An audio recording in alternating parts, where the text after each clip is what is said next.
नमस्कार मित्रों, स्वागत है आपका हमारे YouTube चैनल ज्ञान बिंदु पर।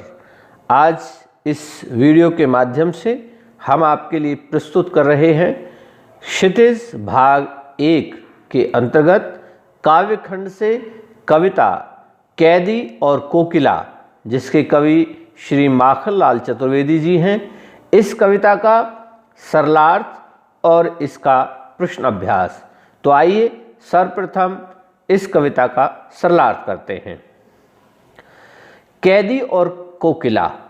प्रिय बच्चों, यह कविता अंग्रेज सरकार का विरोध करती हुई कविता है, या इस कविता के विषय में अगर हम बात करें तो ब्रितानी उपनिवेशवाद के शोषण तंत्र का बारीक विश्लेषण करती कैदी और कोकिला कविता अपने समय की बहुत लोकप्रिय कविता रही है।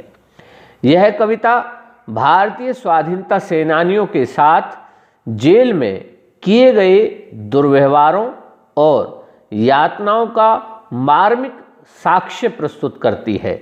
यानी उस समय पर जेल में बंद जो हमारे देश के स्वाधीनता सेनानी थे, उन सभी के साथ किस प्रकार का व्यवहार होता था, यह इस कविता में बताया गया है। कवि जेल में एकाकी और उदास है। कविता के विषय में अगर हम पढ़ें तो कवि जेल में एकाकी और उदास है। कोकिल यानी कोयल से अपने मन का दुख, असंतोष और ब्रितानी शासन के प्रति अपने आक्रोश को व्यक्त करते हुए वह कहता है कि यह समय मधुर गीत गाने का नहीं, बल्कि मुक्ति का गीत सुनाने का है। कवि को लगता है कि कोयल भी पूरे देश को एक कारागार के रूप में देखने लगी है, इसलिए आधी रात में इस तरह से चीख रही है।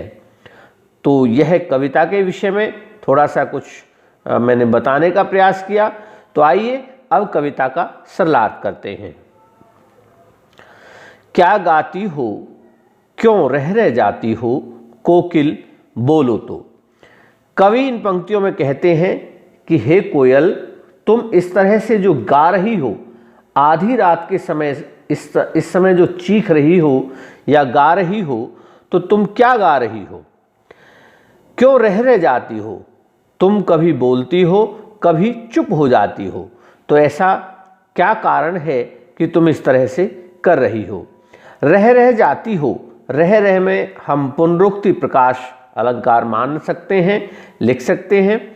कोकिल बोलो तो, हे कोयल बताओ तो। प्रिय बच्चों, आपके परीक्षा के दृष्टिकोण से एक एक नंबर के बहुत सारे प्रश्न प्रत्येक पाठ से बनते हैं। तो यहाँ मेरा प्रयास यह भी रहेगा कि साथ साथ जो प्रश्न बनते हैं उनको मैं साथ साथ आपको बताता हुआ चलूँ। कोकिल बोलो तो, हे कोयल हमें बताओ तो, क्या लाती हो संदेशा किसका है? कोकिल बोलो तो, हे कोयल क्या तुम कोई संदेश लाई हो, और वह संदेश किसका है, जरा हमें बताओ तो। तो यहाँ कोयल क्या लेकर आई है? कवि को क्या अंदेशा है कि कोयल कोई संदेश लेकर आई है। ऊंची काली दीवारों के घेरे में, डाकू चोरों बटमारों के डेरे में। बटमार माने जो बटुआ मारने वाले, यानी चोर उचक्के। जीने को देते नहीं पेट भर खाना, मरने भी देते नहीं तड़प रह जाना। आगे कवि कहते हैं कि हे कोयल, हम यहाँ जो हम कैदी हैं या हम जो स्वतंत्रता सेनानी हैं, हमारा जीवन कैसा है? हम ऊंची काली दीवारों के घेरों में बंद हैं और हमारे साथ डाकू चोर बटुआ मारने वाले यानी बटुआ चुराने वाले लोगों के साथ उनके डेरे में या उनके कमरों में हम बंद हैं। जीने को देते नहीं पेट भर खाना, यहाँ हमारे साथ कैसा व्यवहार होता है, इस बात को कवि व्यक्त करता है कि हमें यहाँ पर पेट भरकर खाना भी नहीं दिया जाता, हमें जीने के लिए पेट भर खाना भी नहीं दिया जाता है, मरने भी देते नहीं तड़प रह जाना, और हमें मौत को भी गले नहीं लगाने दिया जाता है, यानी हमें मरने भी नहीं देते हैं और ना ही जीने देते हैं। जीवन पर अब दिन रात कड़ा पहरा है, शासन है या तम का प्रभाव गहरा है। हमारे जीवन के ऊपर या हमारे ऊपर अब इस समय पर दिन रात अंग्रेजी शासन का कड़ा पहरा है। कवि कहता है कि मैं समझ नहीं पा रहा हूं यह शासन है या अंधकार का गहरा प्रभाव है। तो यहाँ ये प्रश्न आपकी पाठ्यपुस्तक में बनता है और 1 नंबर के प्रश्नों में भी पूछा जा सकता है कि अंग्रेजी शासन की तुलना किससे की गई है, यानी अंधकार से उसकी तुलना की गई है। हिमकर निराश चला गया रात भी काली, इस समय कालिमा मई जगी क्यों आली। आली का मतलब सखी, हे सखी, इस समय चंद्रमा भी जैसे हमें निराश कर चला गया है और यह रात कालिमा से पूर्ण हो गई है, और इस समय पर हे कालिमा मई, कालिमा युक्त हे सखी, तो इस तरह से क्यों जगी हुई है, क्यों हूक पड़ी। हूक पड़ना अर्थात जैसे कोई दुख में पीड़ित होकर के कराता है, तो हे कोयल तो इस तरह से क्यों करा रही है। वेदना वेदना बोझ वाली सी, तो सासे सी उपमालंकार हो सकता है। तो कवि कहते हैं कि हे कोयल इस बोझ वाली सी पीड़ा को लिए हुए तो इस तरह से क्यों हूक रही है। हे कोयल बताओ तो क्या लूटा। तो आगे बढ़ेंगे तो हे कोयल बोलो तो अगले पेज की तरफ बढ़ते हैं। आगे कवि कहते हैं क्या लूटा मृदुल वैभव की रखवाली सी कोकिल बोलो तो कवि यहाँ पर कारागार में बंद कवि कोयल की वेदनापूर्ण आवाज सुनकर पूछता है, हे कोयल तुम इस तरह क्यों चीख रही हो, तुम्हारा क्या लुट गया है। तुम्हारे कंठ की मधुर आवाज सुनकर यही लगता है कि तुम्हें ईश्वर ने मधुर वैभव की रखवाली का दायित्व सौंपा है। हे कोयल कोकिल बोलो तो, हे कोयल तुम बताओ तो ऐसा क्या हो गया है कि तुम आधी रात में क्यों हुई बावली अर्धरात्रि को चीखी। तुम इस तरह से आधी रात में क्या बावली हो गई हो और आधी रात में चीख रही हो। कोकिल बोलो तो, हे कोयल बताओ तो किस दावानल की ज्वालाएं हैं दिखी। कोकिल बोलो तो क्या तुमने दावानल किसको कहते हैं, जंगल की आग को। तो यहाँ प्रश्न हो सकता है कि दावानल किसके लिए कहा गया है या दावानल किसको कहते हैं, जंगल की आग को। तो यहाँ दूसरा प्रश्न ये भी हो सकता है कि कोयल किसकी रखवाली कर रही थी, तो मृदुल वैभव की। तो कवि आगे कहता है कि हे कोयल तुम इस तरह आधी रात में क्यों चीख रही हो, क्या तुमने जंगल की आग की ज्वालाएं लपटें देख ली हैं। हे कोयल बताओ तो। आगे कहते हैं, अगला पैराग्राफ देखते हैं। अगला पद्यांश इस तरह से है, क्या देख न सकती जंजीरों का गहना, हथकड़ियाँ क्यों यह ब्रिटिश राज का गहना। कोयल का चर्रक चूं कोल्हू का चर्रक चूं जीवन की तान, गिट्टी पर अंगुलियों ने लिखे गान। हूँ मोट खींचता लगा पेट का जुआ, खाली करता हूँ ब्रिटिश अकड़ का कुआं। दिन में करुणा क्यों जगे रुलाने वाली, इसलिए रात में गजब ढा रही आली। आली का अर्थ सखी। तो कवि कहते हैं कि हे कोयल क्या तुम इस तरह से इस जो असमय चीख रही हो, यानी इस समय तुम्हारे बोलने का समय नहीं है और तुम बोल रही हो। तो इसको सुनकर के कवि पूछता है क्या तुम हम स्वतंत्रता जो सेनानी हैं, हम स्वतंत्रता सेनानियों के हाथों में इस तरह से जो जंजीर रूपी गहना हमने पहन रखा है, क्या तुम इसको नहीं देख सकती हो, क्या तुम इसको देख करके परेशान हो रही हो। हथकड़ियाँ क्यों, यह ब्रिटिश राज का गहना। तो ये हथकड़ियाँ नहीं है, यह ब्रिटिश राज में पहनने वाला हम जैसे स्वतंत्रता सेनानियों के हाथों में अंग्रेज सरकार द्वारा दिया गया गहना है। हमारे काम करते हुए कोलू का चर्रक चूं जीवन की तान। हमारा काम करते हुए कोलू जो है वो बहुत आवाज़ करता है। जिस आवाज़ को तुम सुनती हो वह हमारे जीवन का गीत बन गया है, वह जीवन की तान बन गया है। गिट्टी पर अंगुलियों ने लिखे गान, और हाथों की जो गिट्टियां हैं, यहाँ पर जो हमारे हाथ हैं, और यहाँ पर काम करते हुए हमें कोलू से पानी वगैरह खींचना पड़ता है। उससे ऐसा लगता है कि हम जो है यहाँ हम जो है गिट्टियाँ तोड़ते हैं। यह जो आवाज़ जो सुन रही हो कोलू की, हमारे जीवन का गान बन गया है। और गिट्टी पर अंगुलियों ने लिखे तान, और जो पत्थरों की गिट्टियाँ जो हैं हम जो है तोड़ते हैं, और हमें पेट पर जुआ लगाकर अंग्रेज सरकार उसको पानी हमें उससे खींचना पड़ता है। इससे ऐसा लगता है हम अंग्रेज सरकार के अकड़ के कुएं को खाली कर रहे हूँ। मोट खींचता लगा पेट पर जूहा, खाली करता हूँ ब्रिटिश अकड़ का कुआ। तो कहते हैं कि मैं पेट पर जुआ लगा करके उस अंग्रेज सरकार जो पानी खींचते हैं हम कुएं से, उससे ऐसा लगता है जैसे तुम ये समझो कि हम जो है अंग्रेज सरकार का अकड़ का कुआं खाली कर रहे हैं। दिन में करुणा क्यों जगे रुलाने वाली, इसलिए रात में गजब ढा रही आली। हे सखी, क्या तुम रात में इसलिए बोल रही हो, चीख रही हो कि दिन में इस तरह से रुलाने वाली करुणा पैदा ना हो, तो क्या तुम सिर्फ इसलिए ही रात्रि में चीख रही हो। तो आगे देखते हैं, इस शांत समय में अंधकार को बेद रही हो क्यों हो। कोकिल बोलो तो चुपचाप मधुर विद्रोह बीज इस भांति बो रही हो क्यों।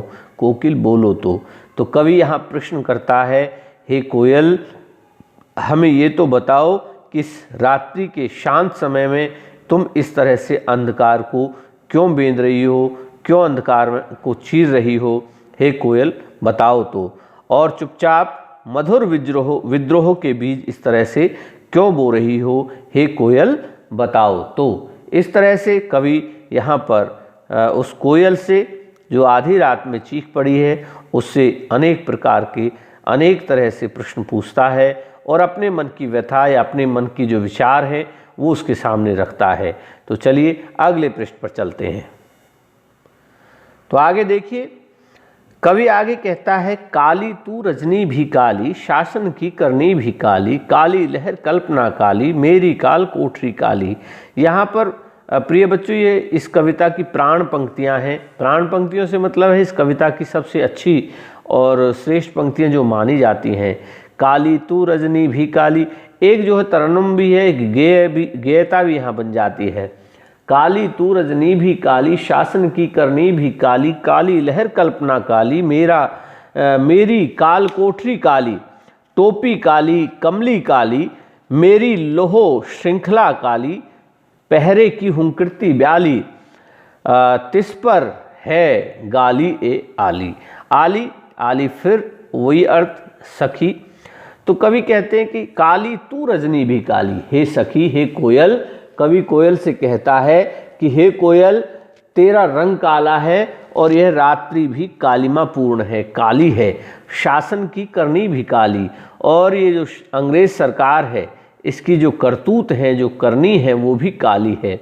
और काली लहर कल्पना काली, तो यहाँ प्रश्न हो सकता है कि किसकी करनी काली है, यानी अंग्रेज सरकार की करनी काली है, और कौन काली है, कौन काली है। तो इस तरह से भी प्रश्न हो सकता है, भाई कोयल भी काली है, रात्रि भी काली है। काली लहर कल्पना काली, तो इस समय पर जो अंग्रेज सरकार की करतूतें हैं वो कालिमापूर्ण है, और अंग्रेजों के प्रति देश में जो लहर उठ रही है वह भी काली है। मेरी काल कोठरी काली, आगे कवि अपने विषय में बताते हैं कि मेरी काल कोठरी काली, मेरी जो काल कोठरी है जहाँ पर मुझे बंद किया गया है वह भी काली है। टोपी काली कमली काली, मेरी टोपी और मेरा कंबल काला है। मेरी लोह श्रृंखला काली, जिन लोह श्रृंखलाओं के अंदर मुझे बंद किया गया है वो भी कालिमापूर्ण है, काली है। पहरे की हुंकृति ब्याली, और तिस पर है गाली ए वाली आली। तो इस समय जो पहरेदार है वह जो है एक तरह से हुंकार भरता है, हे कोयल, देश में जो इस समय जो पहरेदार है, जो देश में इस समय जो हम पर अत्याचार हो रहा है और हमें जेलों में ठूंस दिया गया है, बंद कर दिया गया है, तो इस समय पर जो पहरेदारों की ऊंची आवाज़ है वो भी ब्याली के समान, यानी सर्प के समान जो है वो हमें सुनाई पड़ती है, सर्पनी के समान काली है। इतने तिस पर है गाली आली, और इतने अत्याचारपूर्ण व्यवहार के बाद भी वे सभी लोग जो पहरेदार हैं वे हम सभी को गालियां भी देते हैं। और ऐसे में इस काले संकट सागर में मरने को मनमाती कोकिल बोलो तो कवि कहते हैं कि हे कोयल, देश में फैले संकट रूपी सागर में तू मरने के लिए ठानकर क्यों आई है। हे कोयल, आज़ादी की भावना जगाने वाले इन चमकीले गीतों को इन विपरीत परिस्थितियों में अपने चमकीले गीतों को क्यों कर हो तैराती कोकिल बोलो तो। विपरीत परिस्थितियों में अपने आज़ादी का भाव जगाने वाले इन चमकीले गीतों को तुम किस तरह से क्यों गा रही हो, कैसे गा लेती हो। हे कोयल, हमें कुछ तो बताओ, कुछ तो बताओ। तो आगे अगला पैराग्राफ देखते हैं।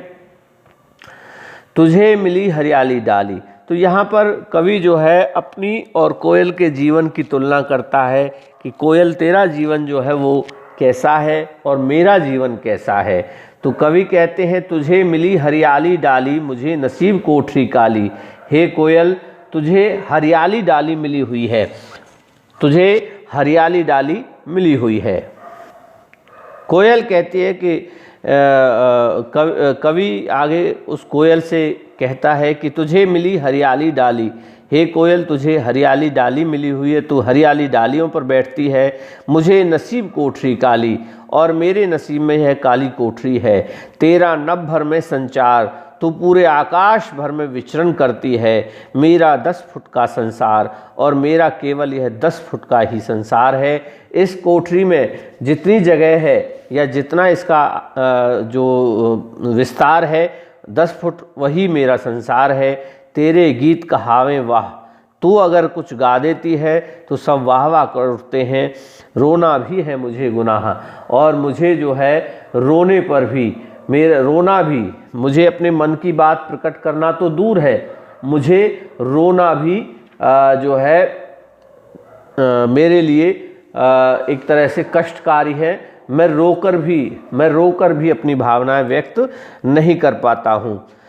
देख विषमता तेरी मेरी, बजा रही तिस पर रणभेरी। हे कोयल, तू जो है इस तरह से मेरे और तेरे बीच में जो विषमता है उसको जो देख कर के, इस बीच अंतर को देख कर के, इसके बाद भी तू रणभेरी बजाकर लोगों को आज़ादी की लड़ाई के लिए उत्साहित कर रही है।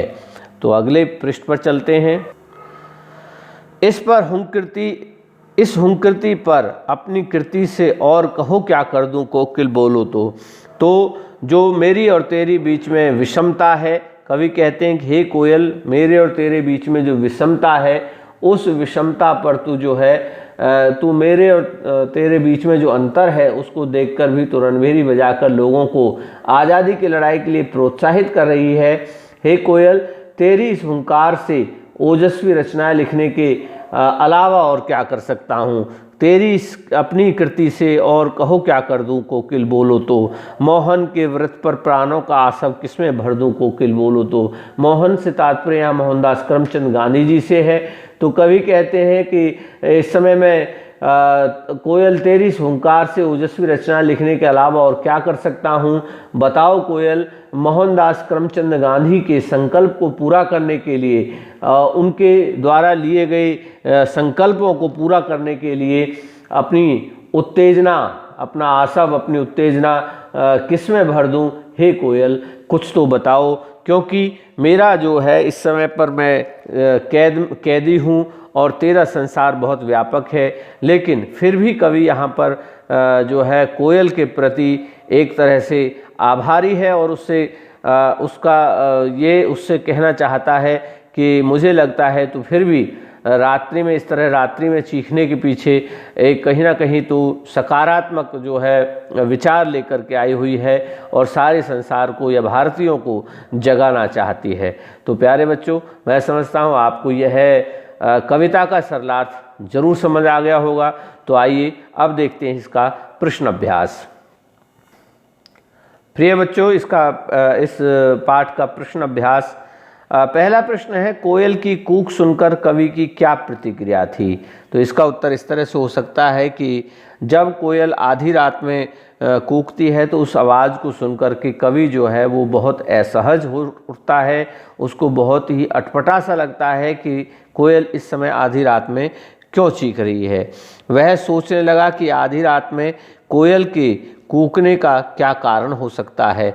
कोयल या तो पागल हो गई है या कवि को कुछ संदेश देना चाहती है, या फिर उसने कहीं क्रांति की लपटें तो नहीं देख ली हैं जिसके बारे में दूसरों को बताती फिर रही है। तो दूसरा प्रश्न देखें, कवि ने कोयल के बोलने के किन कारणों की संभावना दर्शाई है। जैसा कि आपने कविता में भी पढ़ा है, तो सारे प्रश्न हालांकि कविता बेस्ड ही होते हैं, लेकिन कुछ रचनात्मक जो अभिव्यक्ति के क्वेश्चन होते हैं वहाँ पर आप अपने विचारों को भी व्यक्त करने का आपको अवसर मिलता है। दूसरा प्रश्न हम देखते हैं, कवि ने कोकिल के बोलने के किन कारणों की संभावना दर्शाई है। तो इसका उत्तर इस तरह से हो सकता है, कवि ने कोकिल के बोलने की निम्नलिखित संभावनाएं बताई हैं। जैसे वह पागल हो गई है, उसने दावानल की लपटें देख ली हैं, वह स्वतंत्रता के लिए कैदियों को संदेश देना चाहती है। और अगला पॉइंट हो सकता है, क्रांतिकारियों के मन में देश प्रेम की भावना को और भी वह प्रगाढ़ कर देना चाहती है। तो तीसरा प्रश्न देखें, किस शासन की तुलना तम के प्रभाव से की गई है और क्यों। प्रिय बच्चों, यहाँ मैं एक बात और आपको स्पष्ट करना चाहता हूँ, जैसा कि कई पिछली वीडियोस में भी लगातार मैं कहता रहा हूँ, जो प्रश्न इस तरह के होते हैं तो वे प्रश्न जो है दो भाग में होते हैं, ये ध्यान रखेंगे आप सभी। मान लीजिए है तीसरा प्रश्न अगर पूछा जाता है तो इसमें दो प्रश्न हैं, ये ध्यान रखें, किस शासन की तुलना तम के प्रभाव से की गई है और क्यों। तो यहाँ दो प्रश्न हैं, इसलिए दोनों का उत्तर देना अनिवार्य है, तभी आपको 3 नंबर का अगर यह प्रश्न है तो तभी 3 नंबर पूरे मिलने की संभावना है। तो ऐसे प्रश्नों का अवश्य आप ध्यान रखें। तो इसका उत्तर इस तरह हो सकता है, पराधीन भारत में अंग्रेजी शासन की तुलना तम से की गई है, क्योंकि अंग्रेजी शासक देशद्रोहियों पर अनेक प्रकार के अत्याचार कर रहे थे।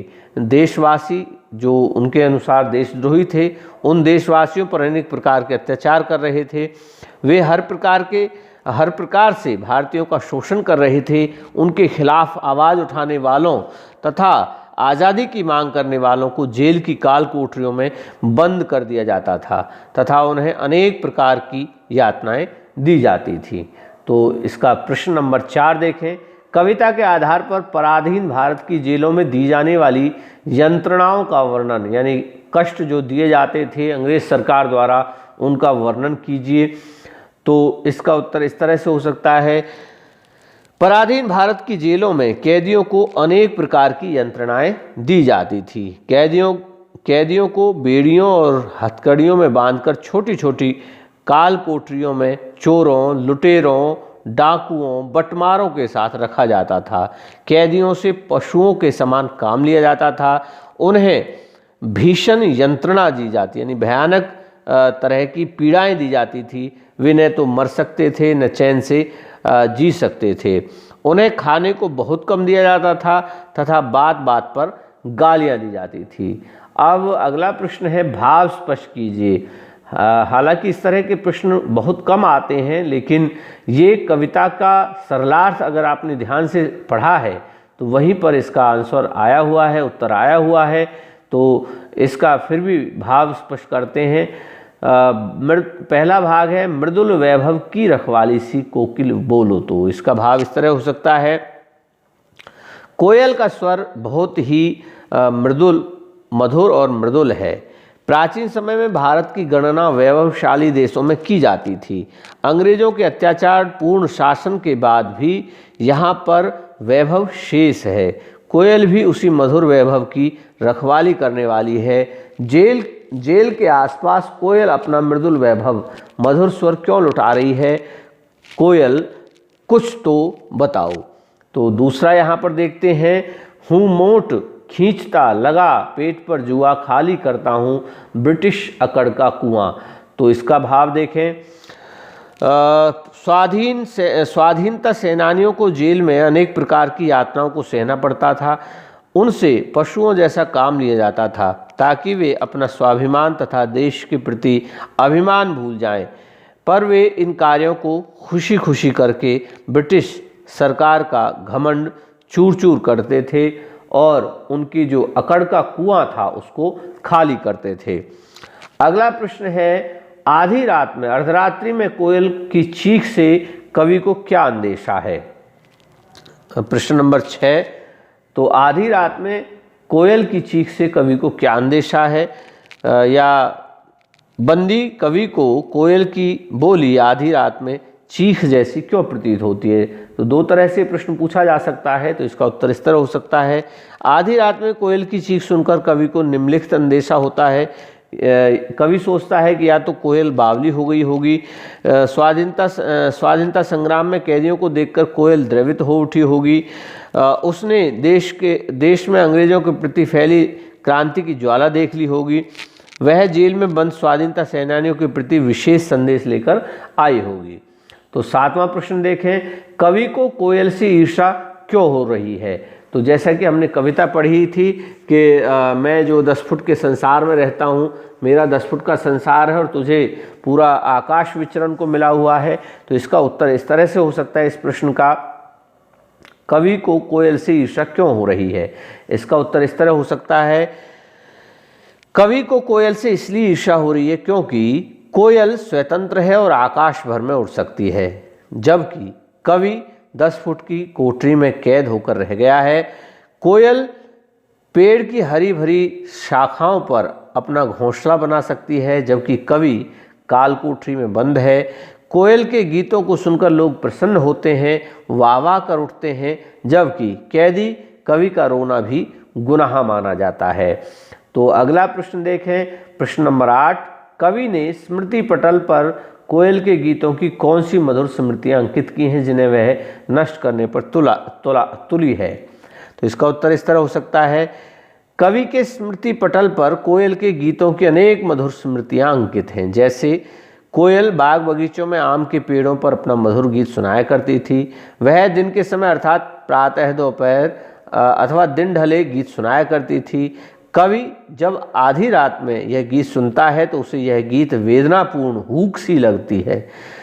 यूं अनुचित समय पर कोयल का गीत गाना उसे विचित्र सा लग रहा है। इस तरह कोयल उन मधुर स्मृतियों को नष्ट करने पर तुली हुई है। प्रश्न नंबर 9, 9वां प्रश्न देखें, हथकड़ियों को गहना क्यों कहा गया है? उत्तर इस तरह हो सकता है, हथकड़ियों को गहना इसलिए कहा गया है क्योंकि हथकड़ियाँ कवि के लिए बंधन नहीं है, वह स्वतंत्रता सेनानी है। उसने अपने देश की स्वतंत्रता के लिए आवाज़ उठाई है। अपनी मातृभूमि की स्वतंत्रता के लिए आवाज़ उठाना कोई जुर्म नहीं है, इसलिए हथकड़ियाँ बंधन न होकर गहना बन गई हैं। 10वां प्रश्न देखें, काली तू ए काली, इन पंक्तियों में काली शब्द की आवृत्ति से उत्पन्न चमत्कार स्पष्ट कीजिए, उस पर विवेचन कीजिए। इसका उत्तर इस तरह हो सकता है, काली शब्द की बार-बार आवृत्ति के माध्यम से अंग्रेज सरकार के कुशासन की भयानकता को दर्शाया गया है, भयावहता को दर्शाया गया है। इससे अंग्रेज सरकार के कुकृत्यों की कालिमा चारों ओर फैली होने का साक्षात आभास होता है। इससे समाज में व्याप्त निराशापूर्ण वातावरण का चित्र उपस्थित हो रहा है। तो अगला प्रश्न है 11वां प्रश्न है काव्य सौंदर्य संबंधी। तो 11वां प्रश्न इस तरह से है, काव्य सौंदर्य स्पष्ट करें, किस दावानल की ज्वालाएं दिखी। पहला भाग है इसका भाव सौंदर्य और फिर काव्य सौंदर्य। भाव सौंदर्य, लोगों में स्वतंत्रता के प्रति संघर्ष की भावना जंगल में आग की तरह भड़क रही थी, जिसे शायद कोयल ने देख लिया था। इसका काव्य सौंदर्य या शिल्प सौंदर्य इस तरह से हो सकता है, इस पंक्ति में तत्सम भाषा, तत्सम शब्दयुक्त खड़ी बोली है, दावानल की ज्वालाएं में रूपक अलंकार है, कोयल के साथ संवाद के कारण मानविक अलंकार है, और काव्य पंक्ति में प्रश्न शैली है। यहाँ पर प्रश्नवाचक चिन्ह आप दे रहे हैं तो प्रश्न शैली में या ये पंक्तियाँ हैं। दूसरा है तेरे गीत कहावे वहाँ रोना भी है मुझे गुनाह, देख विषमता तेरी मेरी बजा रही तिस पर रणभेरी। तो यहाँ इसका भाव सौंदर्य पहले देखेंगे। यहाँ कवि और कोयल के जीवन का अंतर स्पष्ट हुआ है। कोयल के कर्णप्रिय, कानों को प्रिय लगने वाले गीतों को लोग वाह वाह कर सुनते हैं, जबकि स्वतंत्रता सेनानियों को अपनी बात भी नहीं कहने दिया जाता। वे चुपचाप यंत्रणाएं सहने को विवश हैं। उस पर भी ये इतने अंतर के बाद भी कोयल रणभेरी बजा रही है। और इसका शिल्प सौंदर्य इस तरह हो सकता है, इन पंक्तियों की भाषा तत्सम शब्दावली युक्त खड़ी बोली है। मुहावरा रणभेरी बजाना के प्रयोग से भाषा में सजीवता आ गई है। तेरी मेरी वाह गुनाह में स्वर मैत्री अनुप्रास अलंकार है। स्वर मैत्री और अनुप्रास दोनों एक साथ हैं। गुनाह जैसे उर्दू फारसी के शब्द का प्रयोग किया गया है। अब अगला प्रश्न आता है रचना और अभिव्यक्ति से। अगले प्रश्न आते हैं, कवि जेल के आसपास अन्य पक्षियों का चहकना भी सुनता होगा, लेकिन उसने कोकिला की ही बात क्यों की है। तो इसका उत्तर इस तरह हो सकता है, कवि ने कोयल की ही बात कही जबकि वह अन्य पक्षियों को चहकना भी सुनता होगा। इसका कारण यह है कि कोयल की कूक किसी ऋतु विशेष में ही अधिक सुनाई देती है, जबकि अन्य पक्षी साल भर चहकते रहते हैं। आगे देखते हैं, आधी रात में बोलकर कुछ विशेष संदेश देने का आभास कराती है। ब्रिटिश काल में क्रांतिकारी भी छिप छिप कर एक दूसरे को चुपचाप संदेश भेजा करते थे और अपनी योजनाएं बनाया करते थे। कवि को कोयल और क्रांतिकारी लोगों की कार्य प्रणाली में समानता दिखाई देती है। इस पाठ का अंतिम प्रश्न है, आपके विचार से स्वतंत्र सेनानी और अपराधियों के साथ एक सा व्यवहार क्यों किया जाता होगा। उत्तर ये है कि भाई पराधीन भारत में अंग्रेज शासक थे और भारतीय उनके द्वारा शासित। भारतीयों द्वारा स्वतंत्रता की मांग करना उनकी दृष्टि में गंभीर अपराध था। वे उनकी मांग को या उनके विद्रोह को कठोरता से कुचल देना चाहते थे। वे भारतीयों से अपराधियों सा व्यवहार